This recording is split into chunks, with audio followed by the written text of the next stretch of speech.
তো ফাইনালি ভাই আমরা চ্যাম্পিয়নশিপে অস্ট্রেলিয়া টিমকে সেমিফাইনালে হারিয়ে দিয়েছি এবং আমরা ফাইনালে চলে গেছি এবং তার সঙ্গে সঙ্গে আমাদের ভাই বদলাটাও পুরো হয়ে গেছে।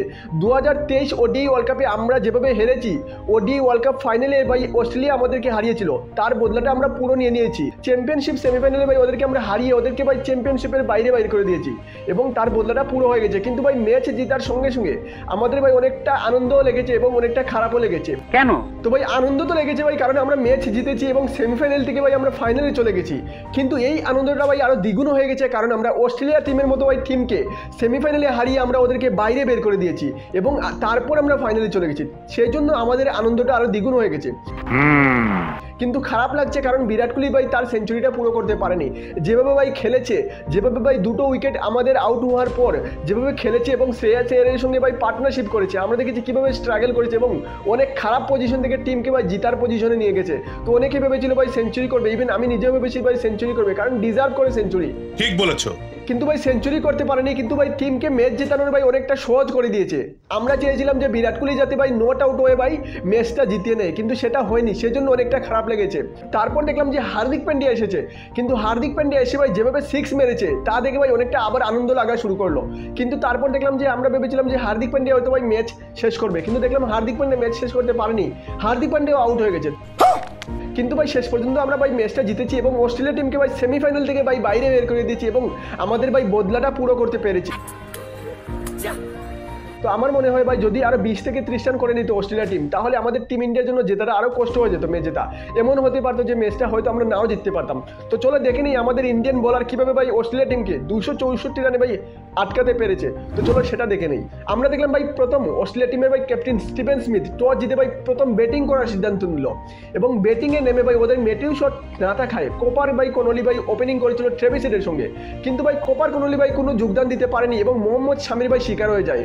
9 বলে ভাই 0 রান করে আউট হয়ে যায়, মোহাম্মদ শামির শিকার হয়ে যায়। তো ভাই দেখলাম যে ট্রেভিস হেড ভাই অনেকটা স্ট্রাগল করেছিল প্রথম শুরুর দিকে, 11 বলে ভাই 6 রান করেছিল, অনেকটা স্ট্রাগল করেছিল। কিন্তু এক সময় ভাই যেভাবে হিটিং করেছিল ভাই, হার্দিক পান্ডিয়া ভাই ছক্কা মারছিল, মোহাম্মদ শামিকে মারছিল ভাই, দেখে মনে হচ্ছিল যে পুরনো ট্রেভিস হেড ভাই ফিরে এসেছে। আর এটা দেখে ভাই অনেক ইন্ডিয়ান্সের ভাই মনে ভাই ব্যথা শুরু করে দিয়েছে এবং এক সময় দেখলাম যে মোহাম্মদ শামি ভাই ক্যাচও ড্রপ করে দিয়েছে ভাই ট্রেভিস হেডের, অনেকটা আফসোস হতে লাগলো। কিন্তু আমরা দেখলাম যে বরুণ চক্রবর্তী শেষ ম্যাচে এসে ভাই ওকে আটকে দেয় এবং 33 বলে 39 রানে ভাই আমরা ট্রেভিস হেডকে আউট করে দিই। আর এটা দেখে ভাই ম্যাচ জেতার আগে আমরা ভাই ইন্ডিয়ান ফ্যান্সরা অনেকটা ভাই খুশি হয়ে গেছি, ট্রেভিস হেড আমাদের চলে গেছে। আমাদের যে হেডেকটা ভাই প্রত্যেক ইনিংসে দিয়েছিল সেই হেডেক ভাই আমরা কমিয়ে দিয়েছি এবং সেই হেডেককে ভাই বাইরে বের করতে পেরেছি, বরুণ চক্রবর্তী সেটা করে দেখিয়েছে। তারপর দেখলাম যে আমরা স্টিভেন স্মিথ এবং ভাই মার্নাস লাবুশেন অনেকটা ভাই পার্টনারশিপ করেছিল এবং দুজন ভালো খেলছিল, তবে ভাই রবীন্দ্র জাদেজা ভাই মার্নাস লাবুশেনকে আউট করে দেয়। তারপর দেখলাম যে আমরা এক সাইড দিয়ে ভাই উইকেট পড়ছিল, কিন্তু এক সাইড থেকে ভাই স্টিভেন স্মিথ ভাই খারাপ হয়েছিল। এলেক্স কেরি এবং স্টিভেন স্মিথ যেভাবে খেলছিল ভাই মনে হচ্ছিল ভাই 300 পার করে দেবে, কিন্তু আমার মনে হয় ভাই মোহাম্মদ শামি যে স্টিভেন স্মিথকে অফ স্টাম্প ভাই উড়িয়ে দিয়েছিল ভাই ফুল টাচ বল ডেলে সেটা এবং এলেক্স কেরির সেই রান আউটটা, শ্রেয়াস আয়ার যেভাবে ভাই রান আউট করেছে এলেক্স কেরিকে, সেই দুটো আউট ভাই টিম ইন্ডিয়াকে অনেকটা ভাই বড় টার্গেট থেকে ভাই বাঁচিয়ে নিয়েছি। না হলে ভাই স্টিভেন স্মিথ এবং এলেক্স কেরি যদি থাকতো ভাই 270-80 ভাই আরামসে বানিয়ে নিত, ইভেন ভাই 300 হয়তো করে নিত। আর এই দুটি উইকেট আউট হওয়ার কারণেই ভাই অস্ট্রেলিয়া টিম বেশি বড় টার্গেট বানাতে পারেনি এবং 264 রানে ভাই অস্ট্রেলিয়া টিম অল আউট হয়ে গেছে। আর এই 264 রান অর্থাৎ 265 রানের টার্গেট দেখে সব ইন্ডিয়ান ফ্যান্সি ভাই ভেবে গিয়েছিল যে ভাই ম্যাচটা জিতবে, কারণ এত বড় টার্গেট নয়। তাছাড়া ভাই অস্ট্রেলিয়া টিমের ভাই এত ভাই হাই কোয়ালিটি বোলিং অ্যাটাকও নেই, আর তার জন্য ভাই অনেক পজিটিভ সাইন এসে গেছিল ভাই ভারতীয়দের মনে। তবে ভাই আমাদের শুরুবারটা এত ভালো হয়নি। আমরা দেখেছিলাম যে রোহিত শর্মা যেভাবে ভাই খেলে, অন্য ম্যাচে যেভাবে খেলেছে, যেভাবে ভাই পজিটিভ অ্যাটাক দেখিয়েছে, যেভাবে ভাই বোলারদের সামনে ইন্টেনশন দেখিয়েছে, এই ধরনের ইন্টেনশন ভাই অস্ট্রেলিয়া টিমের সামনে দেখাতে পারেনি। আমরা দেখেছি যে প্রথম থেকেই ভাই স্ট্রাগল করেছে এবং অন্যদিকে শুভমন গিলও স্ট্রাগল করেছে, ইভেন শুভমন গিল ভাই আউটও হয়ে গেছে। আমরা দেখেছি যখন বড় ম্যাচ আসে, যেমন গত ম্যাচে ভাই নিউজিল্যান্ডের সামনে শুভমন গিল আউট হয়ে গেছে আর অস্ট্রেলিয়ার সামনে ভাই খুব তাড়াতাড়ি আউট হয়ে গেছে এবং রোহিত শর্মা ভাই দুবার জীবনদানও পেয়েছে, দুটো ক্যাচ ছেড়েছে অস্ট্রেলিয়ান ফিল্ডার ভাই রোহিত শর্মার, একবার কোপার কনলি ভাই ক্যাচ ছেড়েছে এবং মার্নাস লাবুশেন একবার ছেড়েছে।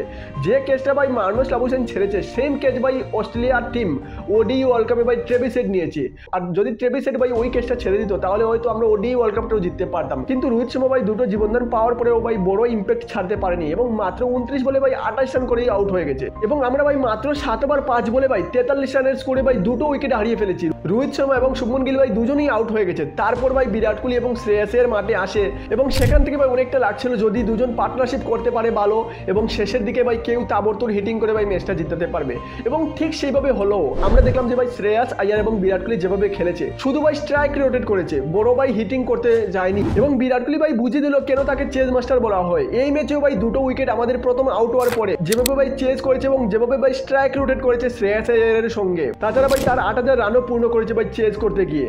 এবং এক সময় দেখলাম যে আমরা শ্রেয়াস আয়ার ভাই খুব ভালো খেলেছে, কিন্তু শ্রেয়াস আয়ার ভাই তার হাফ সেঞ্চুরিটা পুরো করতে পারেনি ভাই, এডম জাম্পার বলে আউট হয়ে যায়। এবং তারপর আমরা দেখলাম যে অক্ষর প্যাটেল ভাই এসেছে, অক্ষর প্যাটেল ভাই খুব ভালো খেলেছে, 30 বলে ভাই 27 রান করেছে এবং একটি ছক্কা এবং একটি চারও মেরেছে, খুব ভালো খেলেছে। কিন্তু এক সময় ভাই সেও নাথন এলিসের ভাই শিকার হয়ে যায় এবং সে আউট হয়ে যায়। এবং তারপর আমরা দেখলাম যে ভাই কেএল রাহুল এসেছে এবং কেএল রাহুল এবং বিরাট কোহলি খুব ভালো একটা খেলছিল, তো মনে হয়েছিল যে বিরাট কোহলি ভাই তার সেঞ্চুরিটাও করে নেবে এবং ডিজার্ভও করতো ভাই এই সেঞ্চুরিটা যদি করে নিত। কিন্তু ভাই তাড়াতাড়ি ম্যাচ শেষ করতে গিয়ে ভাই সেও আউট হয়ে যায়, তখন ভাই অনেকটা খারাপ লেগেছে। আর বিরাট কোহলি যখন আউট হয়েছিল তখন ভাই ম্যাচটা অনেকটা ভারতের ঝুলিতে এনে দিয়েছিল এবং লাগছিল যে ভাই ভারত ম্যাচটা জিততে পারবে, কারণ কেএল রাহুল তখন সেট হয়ে গেছিল। তাছাড়া ভাই হার্দিক পান্ডিয়া আসার বাকি ছিল, রবীন্দ্র জাদেজা আসার বাকি ছিল, কিন্তু খারাপ লাগছিল কারণ বিরাট কোহলি তার সেঞ্চুরিটা পুরো করতে পারেনি। এবং তারপরে দেখলাম যে আমরা কেএল রাহুলের সঙ্গে হার্দিক পান্ডিয়া এসে খুব ভালো খেলছে এবং হার্দিক পান্ডিয়ার কথা কি বলবো ভাই, একদম ভাই হার্টবিট ভাই হাই করে দিয়েছিল। যেভাবে ভাই 45 নম্বর ওভারে ভাই যেভাবে ডট খেলছিল ভাই, 4টি ভাই লাগাতার ডট খেলেছে। এবং তারপর দেখলাম যে আমরা ভাই 46 নম্বর ওভারে ভাই সেম হলো, কেএল রাহুল ভাই 2 নম্বর বলে ভাই একটা শর্ট রান নিয়ে দিয়েছিল এবং তারপর ভাই সে 4টি বলে ভাই নাথন এলিসের ভাই ডট খেললো। ভগবান क्या जुलुम है। আর সত্যি বললে ভাই হার্দিক পান্ডিয়ার ডট বল দেখে ভাই অনেকটা ভাই হার্টবিট ভাই ফাস্ট হয়ে গেছিল, কারণ ভাই সাউথ আফ্রিকার সঙ্গে ম্যাচে টি20 ওয়ার্ল্ড কাপ ম্যাচে আমরা দেখেছিলাম যে হার্দিক পান্ডিয়া বোলিং করেছিল এবং 30 বলে ভাই 30 রানের দরকার ছিল সাউথ আফ্রিকার। সেই ম্যাচটা ভাই হার্দিক পান্ডিয়া ভাই যেভাবে ভাই জিতিয়েছে, ক্লাসেনকে আউট করেছে এবং সাউথ আফ্রিকা ভাই এই ম্যাচটা জিততে পারেনি।